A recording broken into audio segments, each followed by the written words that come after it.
Labour under fire as secret welfare surveillance plan explodes into national scandal. Keir Starmer and Rachel Reeves believed they could reshape the rules of British governance quietly behind closed doors. No scrutiny, no cameras, no resistance.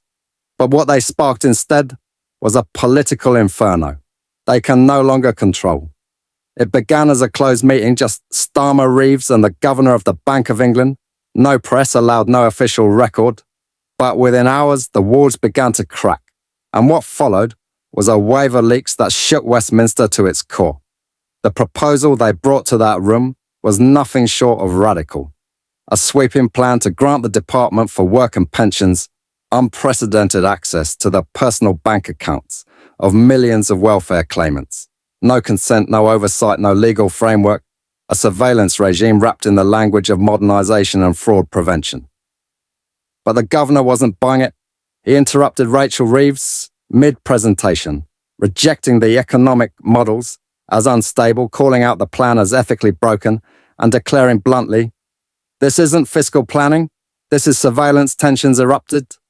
Starmer tried to intervene, but the governor reportedly lost patience, slammed the briefing papers down, and had security discreetly escort Starmer out through a side door. No press, no comment, just humiliation. You're watching England. Now 7, where we bring light to the stories they want. Kept in the dark, subscribe now, like the video, and turn on notifications so you never miss a moment. Join the conversation in the comments. Your voice matters and it's time to speak out. Within 24 hours, the story was everywhere. Internal documents leaked to the press showed that Reeves had manipulated key economic projections to justify the policy projections built on faulty assumptions and unsupported optimism. The plan didn't target the wealthy. It didn't go after corporate fraud. It went after working class families, disabled citizens, single parents. On universal credit, the backlash was swift and overwhelming. Labour HQ went silent, phones off staff, vanished internal communications locked down, but it was already too late. Why would a party built on defending the working class develop a policy to monitor and penalise them? Why use bad data to justify the erosion of personal freedom? And what else was hidden in the documents from that Bank of England meeting? As journalists dug deeper, more leaks followed.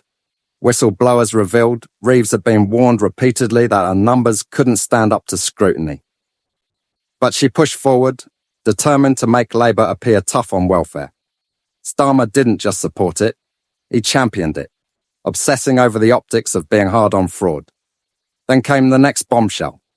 Audio leaked from inside Labour, a senior advisor describing working-class voters as too emotionally reactive to understand digital oversight.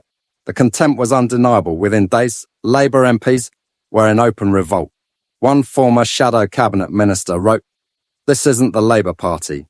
I joined this as authoritarianism, wrapped in data, manipulation." And the scandal deepened.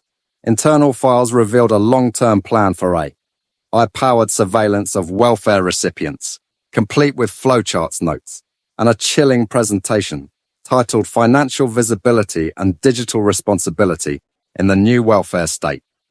The documents outlined automated access to private bank accounts, real-time monitoring of purchases and cash withdrawals, red flags for behaviour as innocuous as receiving financial help from family. Legal warnings had been issued and ignored. Pilot programs had already begun quietly in undisclosed locations. Reeves had signed off. Starmer had demanded acceleration. When the Bank of England confirmed discussions had taken place, the denials collapsed. This wasn't rumour. This was reality. Protests exploded across the country. Civil liberties groups condemned the scheme. Hashtags like Bank Account Gate and Star Surveillance State trended for days. Even former Labour leaders broke their silence to speak out in fury. Panic turned to paralysis inside the party. MPs refused to endorse the plan. Publicly, constituency branches passed no confidence motions, and long marginalised left-wing voices seized the moment, calling for the policy to be scrapped and for a full internal inquiry. Centrist MPs joined the chorus, terrified of an electoral collapse. Then came the final blow. Leaked audio of Starmer himself joking about the benefits brigade during a private donor event. The laughter in the room now echoes in shame. As the public recoils, Rachel Reeves tried to defend the policy live on air, saying if people have nothing to hide, they have nothing to fear, but the backlash was immediate and unforgiving. Even the Prime Minister broke protocol and issued a televised rebuke, accusing Starmer of criminalising poverty support.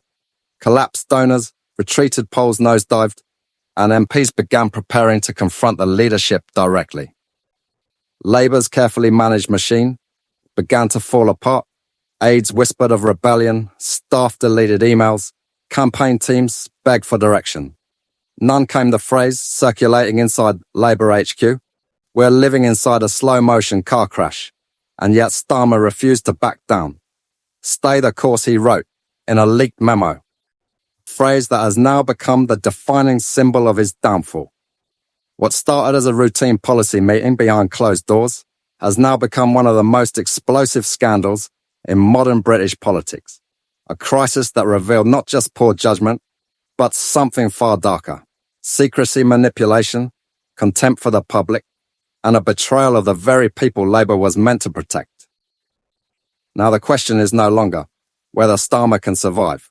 The real question is, can Labour recover at all? What are your thoughts? Is this just political miscalculation or something more dangerous? Manipulation dressed as modernisation. Surveillance masters reform. Let us know in the comments below. Your opinion counts. Your questions deserve answers. This is England. Now 7 your source for the truth. They don't want you to see subscribe. Now turn on that bell and stay tuned because this story is far from over. See you in the next update.